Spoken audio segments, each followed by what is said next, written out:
It's almost 2024 and we're using social media and the cyberspace to do everything. To find jobs, to get ahead in life, to upskill, to make new connections, to fall in love. But how do you stay safe and how do you stay empowered is what my next guest is going to be telling us today. Let's go. Hi Nirali. Hi. Thank you so much for coming on my podcast. You want to tell the audience what you do? Thank you Sanjana for having me. So I'm a practicing counselor, while my area of research is cyber psychology, which literally means studying the impact of internet technology on human mind and behavior. So in my practice, I also work on preventive measures in being safe in the cyberspace, and continuation to that, I've also founded an anti-cyberbullying organization called Cyber B.A.A.P. I love that name. Thank you. Courtesy my husband. He got that. Parenting the cyberspace. True. So Cyber B.A.A.P actually stands for Cyberbullying Awareness, Action and Prevention. And under that we provide guidance, counseling, hand-holding the victims of bullying. Very specifically the victims who are victims of non-financial harassment online. When it's about money, we still find it easy to talk to people and go to the police and stuff. But when it is, let's say, as simple as, somebody is harassing you online, somebody is being rude and nasty to you, someone is demanding pictures from you, or somebody is misusing your pictures. Typically, women, children are targeted and they really don't know what to do about it. So during our awareness workshops, the experience always was that the workshop would take barely an hour, but after that I ended up spending 2 hours listening to them, what's happening with them, how they are being abused online, and what can they do about it. So that's where we found this need that we must form something which gives hope to all of these victims, that there is somebody who will listen, who will guide you, who will help you. So in nutshell, I'm like absolutely diligent to this cause of making the cyberspace safer for our future generations and for the present ones also. What really consists bullying? Because I think a lot of times, especially women, we face so much abuse and our natural reaction is to block, right? Correct. You just block somebody is sending you lewd messages, inappropriate stuff, they're commenting on your stuff, and like the trolls, right? You don't really want to get into it because once you're in, like, yes, it can really mess with your mental health, and that's what nasty. I want to talk about largely. But you're so right. Most of the times we don't know where to draw that line, because we don't know the definition that when does it become actually a bullying and which is a criminal offense. So legally, or rather technically, the definition is if you're using internet technology to harass, embarrass or threaten someone, it accounts to cyberbullying. So at the receiving end, if you receive something which makes you feel harassed, embarrassed or threatened, it will become a cyberbullying experience and you have the right to go and complain about it. And we have multiple types of cyberbullying. So trolling is also one form of cyberbullying, where there's also stalking at times comes under. Then catfishing is a medium which people use, well, they'll impersonate somebody and put a trap and stuff like that.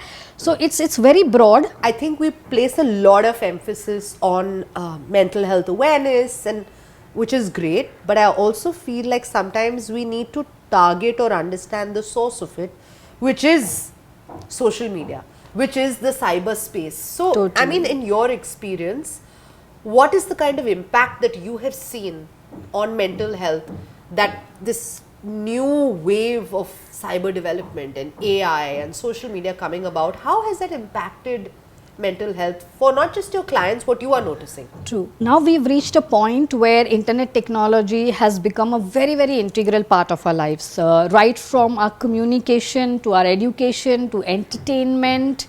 Everything is, enabled by internet driven technology. So to separate it is very difficult, and hence it is impacting every single aspect of our life. There are, like any coin, there are two sides to it. One is positive. Yes, the therapies have become much more approachable, easier across the globe without any stigma, because it's your private thing. Now you can, online approach therapists, and we are also able to reach out to the victims in any corner of the world. So yes, plus the technological intervention, so tools that we have to help certain kind of conditions, whether we are working with phobias. So VR is a great tool when it comes to, you know, working on phobias, which is virtual reality. Okay. So technology is at one point assisting us, and also to the common people, where they can approach, they can talk about their concerns, they can understand, read, get knowledge. That's a positive aspect. Yeah. There is also another side which is negative, and which is actually creating a lot more complicated issues for not just our mental health, but also physical health, and even our social health, I would say, as such. It's because of, you know, 2-3 factors. Firstly, the way we have you know, involved ourselves in technology, it has not given us enough time to understand it completely. Yeah. So it's like we all have got the car and the key with the petrol, and nobody knows how to drive. Nobody knows how to drive. Nobody has invested time in learning certain road rules, safety rules. Nothing. We're just all out over there, and age irrespective. Yeah. Whether it's an under 18 or whether it is a senior citizen, everybody is sailing in the same boat. So it has become too overwhelming. Secondly, there is no moderation, or this entire cyber world comes without any boundaries. See, for a human mind, or rather for all of us humans, to have certain social code of conduct is very important for it to feel civilized. Unfortunately, in the cyber world, there is no such boundary.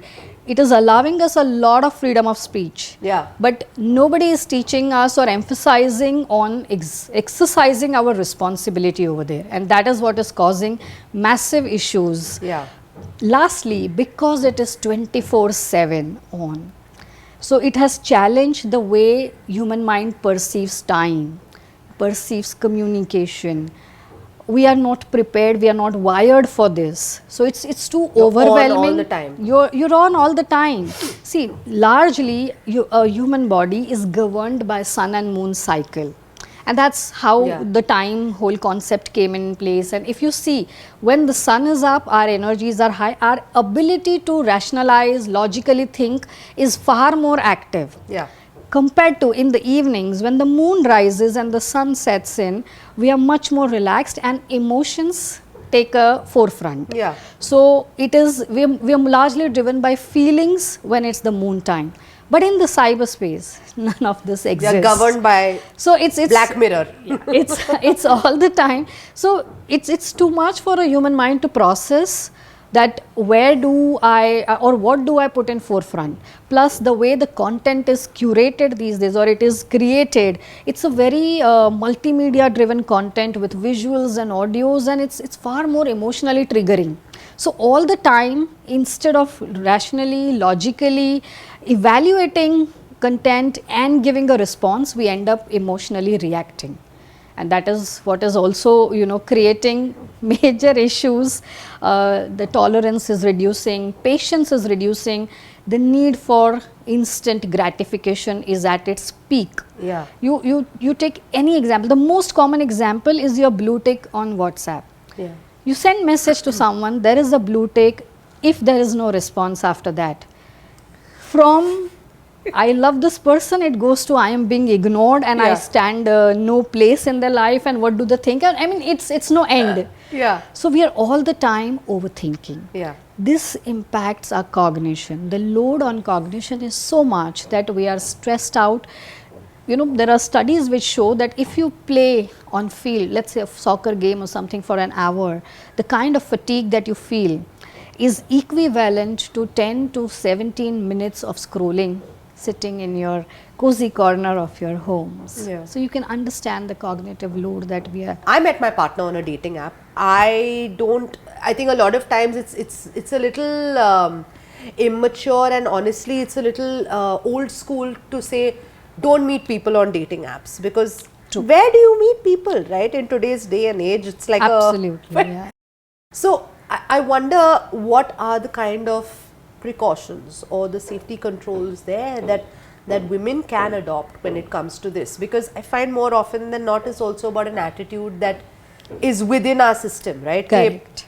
तुमने जाके इसको क्यों मिला dating app पे? So True, true. leaving that aside, what are some of the ways where women can stay safe? Practicing all those common sense values which we exercise in the real world, even in the online world. Trust your gut.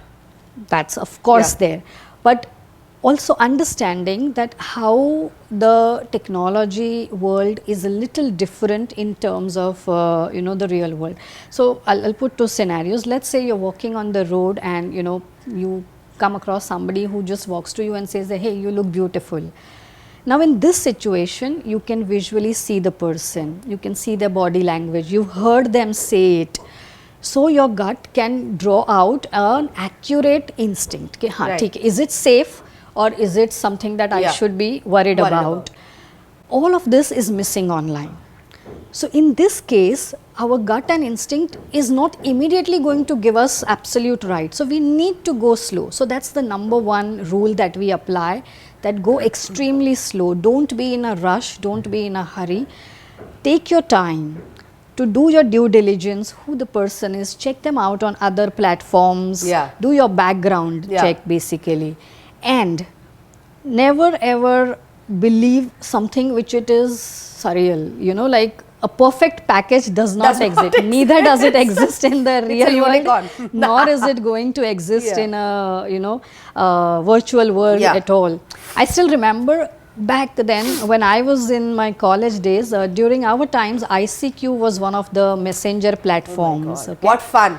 And for the first time when I went on ICQ, I got a friend request from somebody who had a very, so he introduced himself as US national and he had a very good looking person's picture. And I was like, wow, this Yeah. guy really looks nice and all that. And we were, so those days dating definitions were very different, and of course it was across the border and stuff. So it was just casual talking. And then I happened to show it to my brother. I was like, look, this guy really looks good. And my brother burst out laughing. He was like, boss, this is Joey from Friends. It's his DP. And I had not seen it because in India it was not yet so popular, you know. Yeah. My brother being younger, in Yeah. his generation, it was still a top Yeah. thing. And I was like, wow. So that example is still so relatable now that a lot of times the victims, particularly women, because they are victimized largely on these apps, Yeah. when they come and they show it to me and they talk about it, it's most of the times where they feel this was an ideal thing, it was so perfect. And I was like, that's your first red flag. Yeah. It's the red flag. It Yeah. cannot be so perfect. Yeah. So that's the second thing which you should, that look into those nitty-gritties, look for the consistencies of information that comes in, and be extremely wary of how much you share. Right. In an online world, privacy is your power. So the less you share, more safe you are. Yeah. Share only that is relevant. Be conscious of what emotion it is triggering in you, because of the entire virtual communication being completely different, and we tend to overshare. Yeah. So it becomes very easy to trust somebody because you're operating out of your emotions, you're feeling good with the attention that you're getting, Yeah. that you actually become blind to the red flags that come your way. Yeah. So that's the third thing, that share extremely necessary information and nothing that can be used against you Yeah. or that can violate your privacy. And lastly, in our cybersecurity world, our latest trend for 2023 is zero trust. So it's not that you're not trusting the person, but you're not trusting the communication that is happening via the online medium or the internet-enabled medium. Yeah. So take it slow. When you go over there, you have to be, I'm not saying you have to doubt somebody, but you don't have to be all out trusting. Yeah. Inform somebody else about this anything, do a background check, meet that person first in public and see if it's the same connect, because you will be surprised that the one who's talking to you and the one who's coming to meet could be different people. So it's very difficult to trust. Today it's become very, very casual for everybody to share their intimate pictures. Yeah. I'm not against it. You may feel that, you know, oh, it's so simple, I'll just share it and I will delete it, or I will use those apps which don't allow somebody to save it and all. Yeah. Trust me, in technology, you can bypass everything and you will. And everything that goes out on internet is always there in some form or the other. Right. Yes, a common man The may internet not never be. forgets. Yes, it absolutely doesn't forget. And a common person may not be able to retrieve it, but the hackers, the criminals, and even the investigators, they can dig out the information. Yeah. So be very sure of where you're sharing and what you're sharing. So this is, I think it was approximately in 2020 or 21. This young girl, she wrote to me that she's being sextorted. Okay. There's somebody who's threatening her to share more and more nudes and stuff. So the story was that this girl on a dating app had put out a profile that she is bisexual and she wants to, you know, meet up like-minded women. So someone with a woman's profile approached her, right swipe, they started talking, they did exchange pictures. She also happened to exchange a semi-nude picture, and from that one picture, suddenly the whole tone changed. And of course, it's very quick the way today people are moving from a dating app to a WhatsApp communication, which is a little more personal and private as such.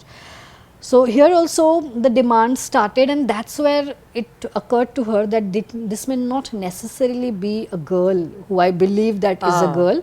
And because all the you know, demands were about, I want to meet you once and I want to sleep with you once, and it sounded very not like a woman, very not like a girl as such. So she got a little worried and she reported to us on our Cyber B.A.A.P platform. And then when we spoke to her, now she was what, like back then she was 22, 23, and she was, see, the initial outcome of this is always anger. Right. Like, how dare somebody do this to me, and I want to teach them a lesson. And in that she was like, I will also fight. I will also put up a case. And so we guided her, we told her, you know, how do you prepare your case and how do you report it online. And on the National Cybercrime Portal, we asked her to report it. So unfortunately, it took 2 to 3 times of reporting for a report to even get accepted. Because during the COVID times, this was all new system, and I believe you know, certain state police were yet not prepared to handle, and so, but eventually the report got this thing, and then the police also started asking her the questions. Unfortunately, they were again very stereotype and judging questions. But so that brings me to just a little digression. Is the system equipped to handle such savvy cases, like tech savvy cases? And more importantly, how do you get over your own thing? Because half the time it's like, तुमने वो nude picture क्यों दिया, तुमने क्यों upload किया, तो obviously ये होने वाला है ना तुम्हारे साथ, तुमने बात क्यों किया डेटिंग ऐप पे. Unfortunately, we are still a society which is very high on moral policing than the actual policing. So, well, I don't completely blame the police. There is lack of education for them also to deal with the cyber cases. And yes, you know, we have also been very actively training them how to deal. And there are many more experts who are also, the infrastructure is required. Certain states like Kerala, Maharashtra, we still have good infrastructure. But we all know the ratio of the police personnel versus the number of pending cases and stuff. So it's a long shot. It's not like you report it today and but thanks to you know, lot of provisions. So like I'll talk very specifically about 2 exclusive provisions. One is a zero FIR, which is a special provision made for, you know, sexual crimes against women, where you don't have to worry that which particular police station do I call in or so. And so you can just walk into any police station and you can do. Secondly, there are so many helplines now available, where even if you don't want to walk into a police station, you find it little embarrassing, either you report on the portal, which is www.cybercrime.gov.in, put out the entire detail over there, submit your evidences over there, you will get a corresponding PDF as a report. So now when you walk into a police station, you only have to give the PDF, you don't have to narrate the whole thing, which will make you feel, absolutely. So it also helps. And the second provision, which is POXO, which is prevention of, you know, child sexual offences. So if it is any kind of offence where a child is involved, it supersedes all other cases, and this will take immediate attention. So these two are really relieving, and I am sure we will move towards a much more impactful legal system and stuff. But until then, yes, it's a long process. Right. So while my client had made a complaint and all, but yes, police was doing their inquiry. Since she had approached us, we also have tie-ups with the investigating companies, and also we put her in touch with them. They were guiding her how to, get the actual evidence, and how do we throw that bait for the criminal to, get in. So we asked her to keep the conversation on with the perpetrator, and so the teams could actually track him down. And there came a point where it was very difficult for her, because this was something she could not talk to her family. Yeah. The reason being this, the family is also gonna the same thing, are you insane to share such pictures out there? Why would you do and that? Also the and question all. about her sexuality, that would have, I'm sure that would have been an issue. Yes. So it was very difficult for her. She could not find anybody to confide into, and hence the whole thing of, we had to be with her, handhold her through. So it took approximately 9 to 10 months for this whole case to come to a resolution. She was strong with our help and push also here and there, that she actually stuck to this. She was like, there were times when she wanted to withdraw, and she was like, I just want to leave everything behind and move on in my life. But it was not easy, because back then there was always a threat that what if this person shares me these pictures at my workplace? What if this person shares it with my family or so? So eventually with the bait, the person got it. And then we gave it to the police. We asked them that please go here. This perpetrator is sitting right over here. Go and make an arrest. And they did. And it was so difficult for her to believe that it was someone who was barely 18 or 19. Oh my God. Somebody from her vicinity. Oh my God. And she didn't know what to do. And at that point of time, she was so angry that, and at the same time looking at his parents, she felt so bad, like, so she took her complaint back. She's like, okay, fine, give him a warning and do that. So exactly. this is the real world. This is what goes through. Even for her, it was very difficult. There were times where she used to feel very guilty that I was so foolish, I trusted, I gave out the picture, this and that. But at the same time, the entire harassment was not stopping. And there are many such cases, Good thing is that women are now with support, especially from the family. If they have support, they can fight it through. It's the only thing that matters, which is the family support. There are so many cases, like I've got cases where a few years ago, when a girl was in a relationship with somebody, they had with consent recorded their intimate moments. Somehow that went viral in the college.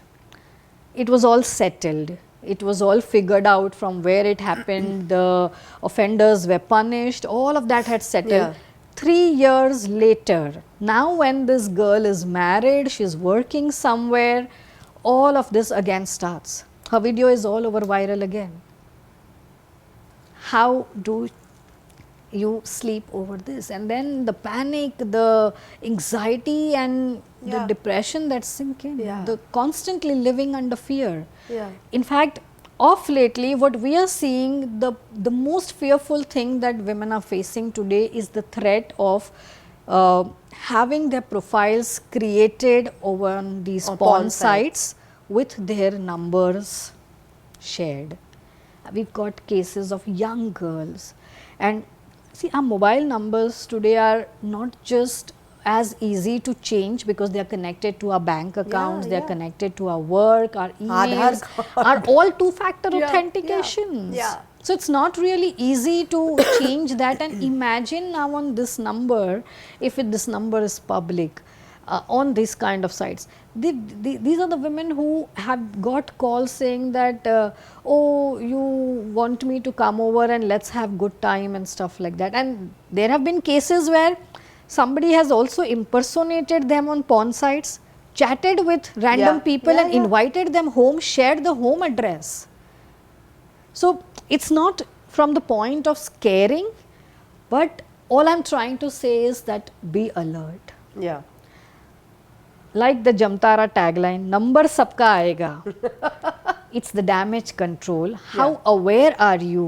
How much effort are you taking to keep your information private? How much are you valuing your own data is going to make sure that the damage that you face is minimized. Good. In terms of remote work, and we've seen a lot of that, of course, happening post-pandemic. I think I was a little keen or trying to understand what sexual harassment at the workplace means then in a remote setting, right? Or in a virtual setting. True. That's one. And two is in terms of mental health. What can employees do to ensure better emotional and mental well-being for their employees? Because I work from home. I've worked from home for the last 3 years. It definitely has its ups in terms of being able to spend time with my son and all kinds of things. But like you said, I'm never really offline, right? I'm always on, and it's also assumed that okay, ठीक है, you're at home, तो ये काम कर लो ना, जाके अपने computer पे ये email खोल दो. True. And I've also kind of internalized that कि चलो, I just have to sit and answer one more email or one more thing can be looked at. Yeah. So you can say the most important challenge of work from home is not knowing where to draw the line. Yeah. That this is. Yeah. See, work is just one part of our lives. Yeah. But with this, very thin line between work from home, which work from home has induced about, what are your working hours and your work environment and all, it's become too blurry, and now work is spreading across all areas of our lives. Like you yourself mentioned that you're never off work. Yeah. We've seen that major issues happen when there is no defined time. People are multitasking all the times. They are cooking and they are on the office meetings, or they are attending to their children and they are still on the office call. Even if they are out with family for dinner, they are still on the office call or so. So that is what is creating massive conflict, massive load on the cognition, multitasking. Plus it impacts your productivity also eventually.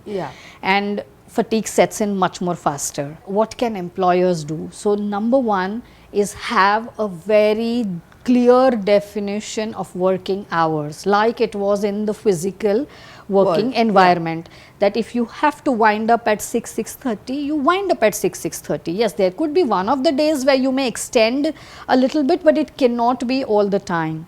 The second is the conflict that is created by different mode of communication. Initially, we only had emails as a digital mode of communication, which was understood to be a formal or a work related communication. But now it has spread across social media, it has spread across, Slack, WhatsApp, Teams, and multiple. So that also, it's like constantly there is noise on multiple platforms, leaving people and even themselves completely confused that which kind of communication is addressing what. What do I prioritize? How do I prioritize? See, while we have moved to digital communication, we have not really educated ourselves on understanding the digital body language also, which comprises of what platform to use for what kind of communication, what language to be used, what emojis to be used. All of this is part of it, because without a body language, communication is absolutely incomplete. And that communication is also today becoming part of the harassment. Third is also ensuring that not just you're protecting company data, but you're also protecting your employees and their personal private data and information as well. So we've been reading and witnessing the whole moonlighting experience and all, which is another like a package that comes along with work from home at times. So instilling those values of integrity, of having a clear KRA, having a clear role, expectation, all of that is going to eventually impact an emotional well-being and also a productive output from the employee as such. Plus, see, working from office also adds to great social connectivity. I miss it. and work from I home. thrive in it. Yes. So the sense of belonging, the bonding, and the sense of ownership at the place where you work is now diminishing. Yeah. So employers have to put in effort of arranging a few days which are work from office, where people come, they bond, they create that sense of belonging for all the employees to make sure that the moonlighting and the iterations and the trust issues with the data and all that happen is completely contained.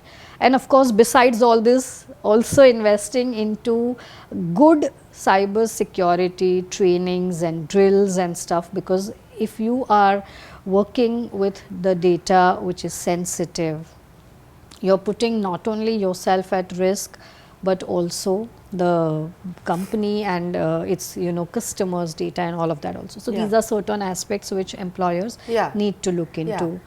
Now when we look at the definition of workplace harassment, how it has changed with the work from home culture, I think that definition it still stays the same, but the avenues have changed. Okay. Initially the harassment period was only while you are in the office premise and that context. Right. Now it has become much more complicated by it being 24/7 on. So that education and awareness to the entire team is very important, that like I said, communication is one of the largest means through which harassment is happening. Very simple examples: if you're going to insist on someone who, despite of them telling that they're not comfortable to switch on their videos, is also accounted as. Oh really? Yes. Okay.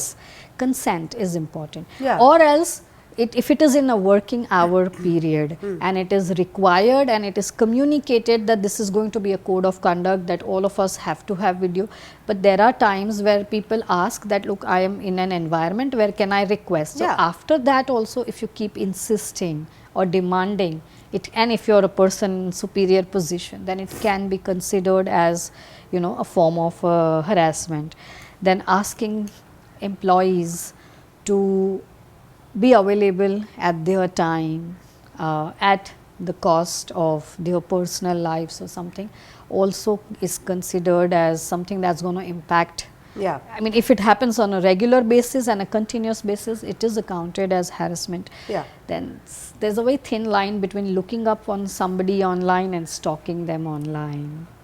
So most common cases that I have dealt with now at the workplace harassment is where a lot of women employees have felt unsafe, saying that I feel my colleague is stalking me, and on the social media, because many of them have public accounts if they are contributing, and it's their choice eventually. But the information over there is next day used to pass a comment or make a joke out of it. And unfortunately, what people believe is that I can say anything and just put an LOL or a wink emoji and it is considered as joke. But it's not true. So that kind of education is very important to rightfully use the digital communication very specifically in a work environment, to make sure that you're not crossing the line of not just harassment, but not even of causing distress to anybody. So, and I mean, I can just go on. There are many such examples of new forms of harassment as such. I'll share one example over here, which is a little different in nature. So one of my clients, they are into basically shipping industry, and it was just the last leg of COVID. So while they were crossing the borders, whenever the ship is going to enter a new border, there was a mandate that they all have to get tested for COVID and stuff. So from that respective country, they'd asked a team to come in to get all these sailors tested. So there was a team which was largely women team who had come in, and they tested these sailors, and everything went good, because obviously those women also spent a day over there. For them it was very different on a real ship, and also things were all good and done.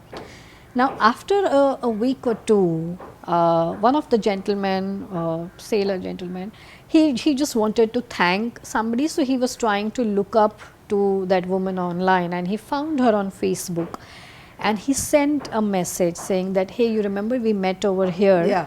and I just want to talk to you or Yeah. something. She did not respond. So next day he again sent a message, and she said, yeah, hi, I remember, thank you. Yeah. And she left it at that. But he kept sending message that it was nice to meet, and I thought I will actually have a word with you and express my Yeah. gratitude. And he was not being rude at all. Yeah. But he kept messaging while she did not She was respond. not interested, yeah. And then I think he was a little impatient, and he called up. You see, all of these social media apps have a calling Yeah. facility, and she did not answer. Yeah. And he called up once again. It was twice he called, and after that he did not. And a couple of days later, he received a notice at his organization of sexual harassment. So Yeah. now, if you hear it from the gentleman's perspective, he was only trying to be a little nice, and Yeah. in gratitude he wanted to express like, okay. Yeah. But what he did not realize was the communication, that not answering, not replying is also a Yeah, no. absolutely. And you need to respect it and step back. Exactly. So this kind of awareness and education is very important. Yeah. It's a very thin line for your intent to be misinterpreted, because the communication form is different. Yeah. So the reason I shared this example was that it's not necessary that sometimes you're really doing something nasty and then you're falling in trouble. It's also when you don't know, that when do you step back, when do you take that hint as, okay, fine, I cannot push any further or so. Yeah. Had it been in person, if you approach You would have somebody understood and that immediately. lady would turn around and move around, from the body language, okay, fine, Yeah. this conversation need not go ahead anywhere, it's all done. But here you don't. And this is how you can cross that line, by continuously calling somebody or sending messages, despite of the fact that you're not getting a response, is also a response enough. But Nirali, I have to say this, that as a woman and somebody who's been on air, how many trolls can you take on? How many people can you respond to? People will say all kinds of things, and the DMs are just They're just horrendous. crap. There is no other word for it. It's crap. There is no Yes. other word for it.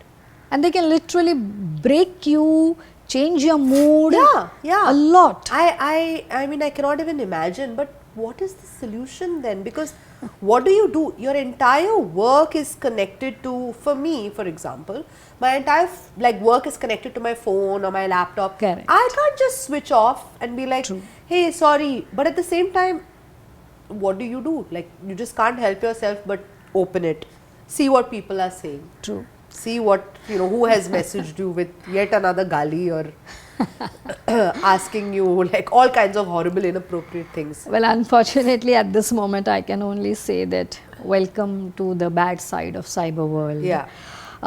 Until we really have stringent laws and policies in place, the only thing we can do is learn to become indifferent.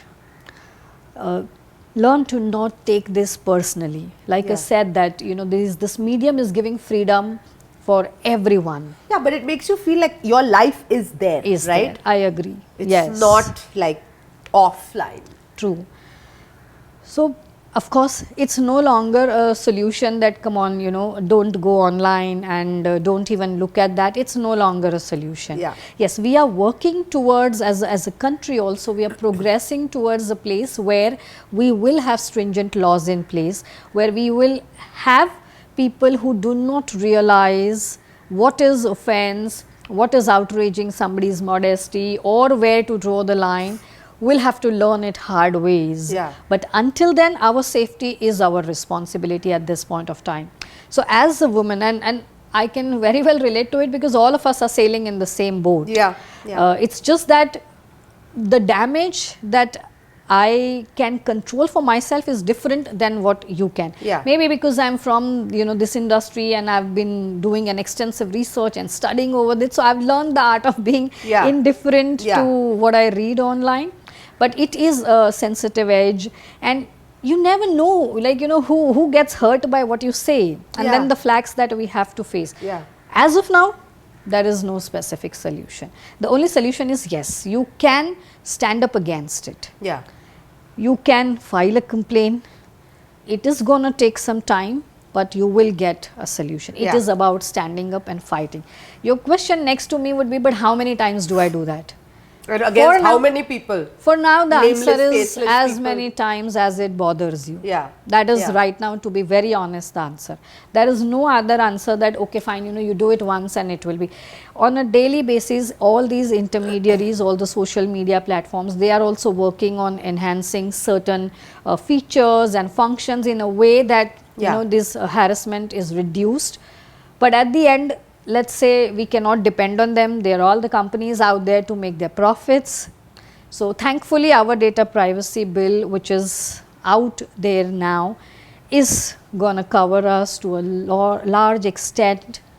Yet it will take time to educate, to sensitize people, because it's not always the predators or not the criminals out there. It is also people who do not realize the power of their words, or who do not realize the responsibility with the freedom that they are getting to say anything, what they want, and who are not sensitive enough to respect the differences in opinions. So until then, we are on our own, facing the brunt, as we have always been, online and totally. offline. So, but I also find that particularly in the age where everybody is a content creator, what would you say are the necessary literacy skills or safeguards that one needs to have if you are going to navigate this cyberspace? As a content creator, the most important skill or rather the literacy requirement is the need to understand the responsibility that you will carry, because you are going to influence so many people. And I so feel that your people don't code of understand conduct of always being respectful, no matter what, no matter how badly you are provoked, no matter how badly you are trolled, if you exhibit the peace, the calm, the matured way of handling, being responsible and respectful in your response, you are going to educate and influence so many others also to do that. You know, we have to go back to the Gandhian era of, I'm not saying that, okay, fine, you tell them that, acha, ye account pe comment kiya hai, so even comment on the other account. Not really that, but at the same time, not going to that level of, countering it. That's not going to give you any solution. So always be respectful, no matter what. Learn to communicate and very clearly set a role, set a boundary over there, that this is not acceptable. The moment there is one simple comment also which may not be offensive, but it is disrespectful, dismiss it. That will also, give out a message that you're not open to this. Because what do all the trolls require? They need your attention by you responding to them. And that's the power that you take away from there. So as a content creator, you got to be responsible with your content. You got to be extremely respectful.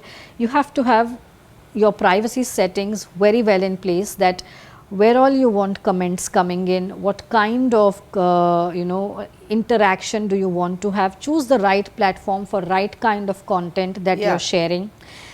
Along with your content, irrespective of whatever field you are, also add a little bit of safety measures, even in your as an education also to your followers.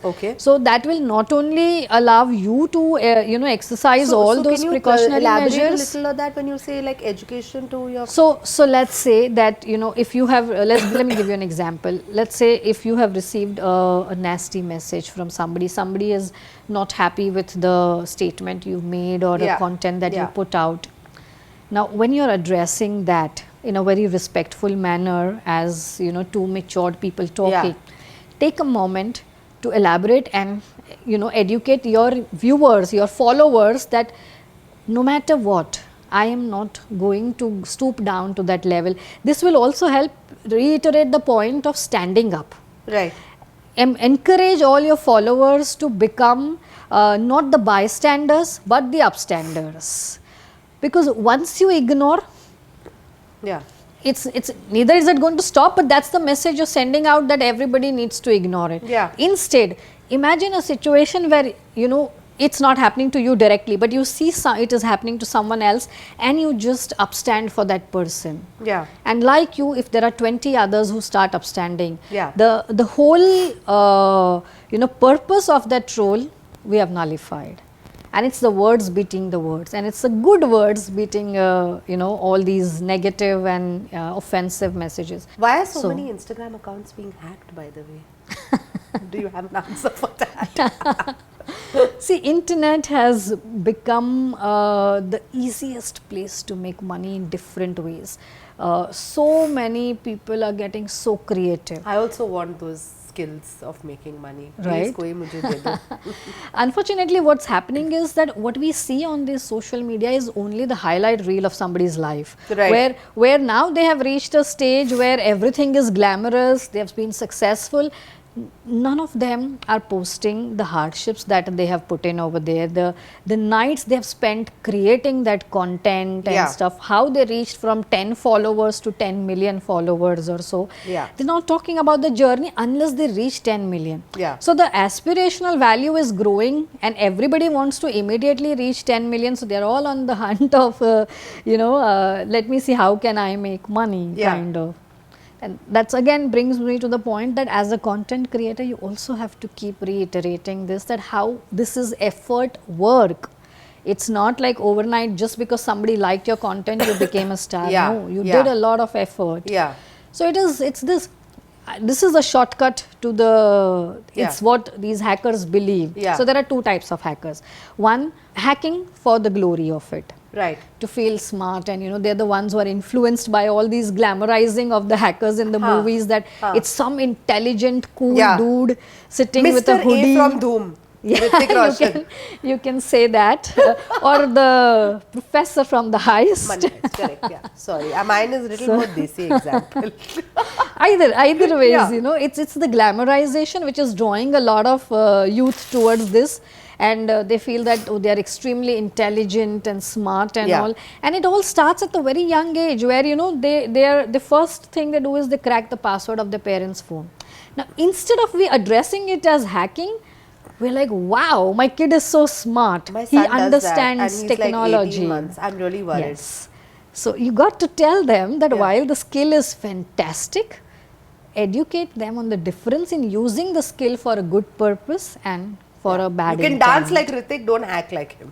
Absolutely. Look like him also. By the way, I love him, so I won't comment We'll not on say him. anything about Hrithik.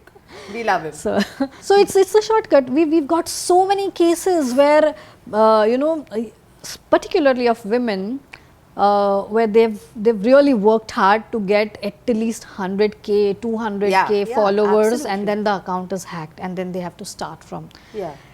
A little problem even at their end, because they fail to have a two-factor authentication, or they fell prey to a phishing attack where something which was very tempting, they clicked on it and the compromise has happened. Because no matter what, if you have your two-factor authentications on, if you are not going to click on anything that is suspicious and that looks like too real to be true or something, you cannot simply be hacked. I mean, it's not like randomly somebody is going to. Somewhere we have also compromised on our security. And for criminals, it's the easy way to make money. So they have two purposes which they use this for. One is they will threaten you that because your Instagram is going to have your photos, which thanks to the AI can be easily nudified, can be converted into the deep nudes and deep fakes and all of that. So impersonation, defamation and sextortion. These three are the outcomes. Or it could be, if you're lucky and the hacker is only wanting money, then they're only going to ask you money. That give me the money and take your account back. But for you to stay safe and aware of all of that, number one, please invest some time in the privacy settings of your apps. Every single app has a two-factor authentication. So the solution is a two-factor authentication. As of now, it is one of the very good solutions. The second one is, do not fall prey to any kind of phishing thing. Don't get into these things of, somebody saying, hey, why don't you give me an access to your account and I will do some trick, and from 100 you will move to 1000k followers and such stuff like that. Please don't believe all of this. There is no shortcut to the hard work. Lucky can be 1 in a million. Yeah.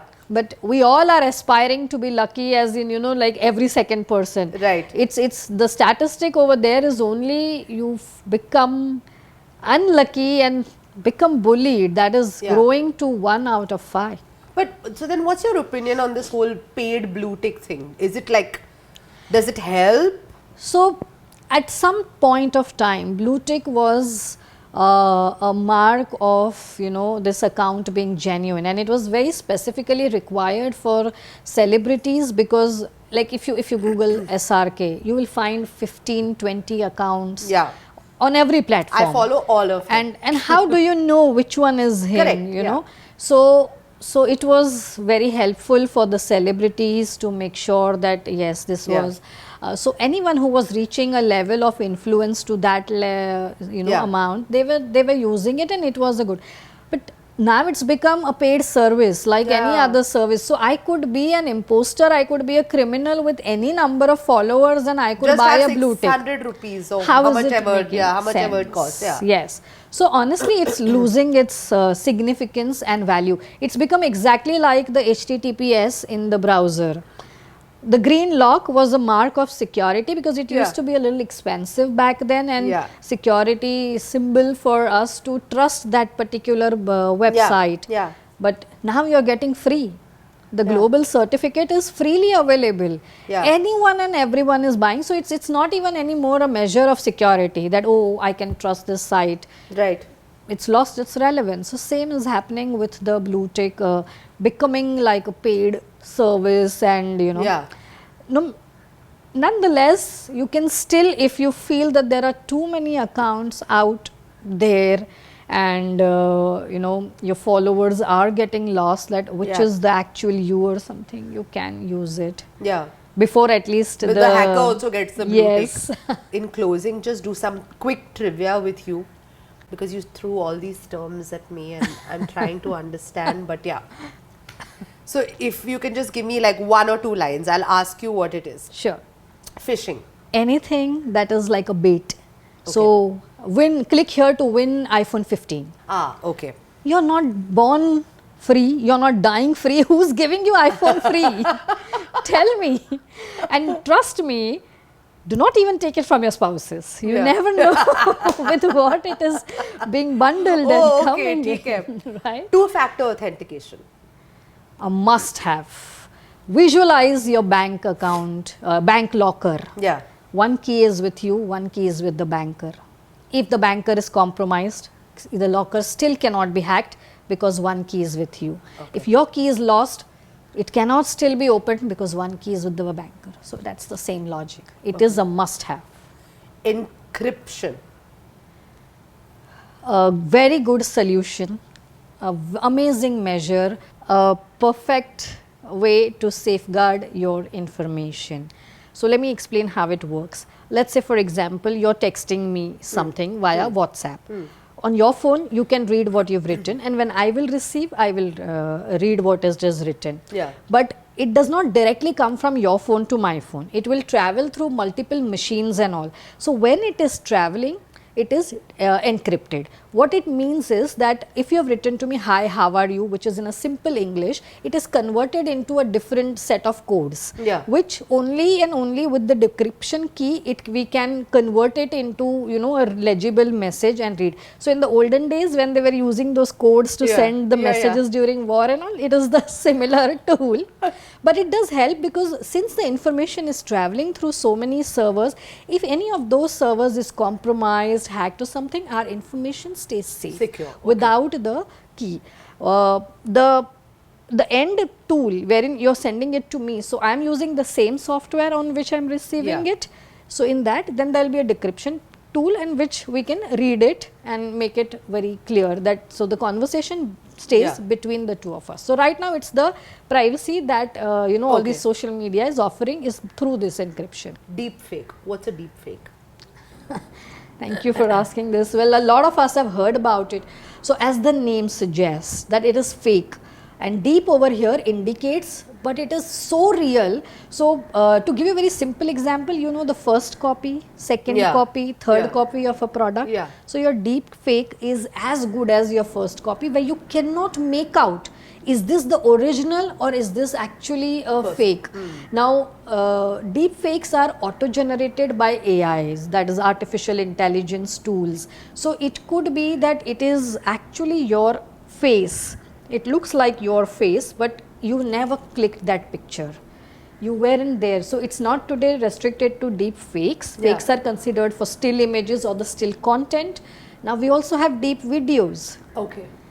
So fakes covers deep nudes, deep videos, where you will get a message from me and I would have never ever recorded there. If you would have heard about the controversy that happened with the Jawan movie with the Assam minister, between SRK and him, that conversation had never occurred in real. It was a deep video which was circulating, or there was a minister who was speaking in multiple languages, while obviously he cannot speak in all these languages, and you know, so that is the power of these AI generated deep fakes and deep nudes, and unfortunately they are right now being only used for criminal act, where a lot of organizations are being victimized.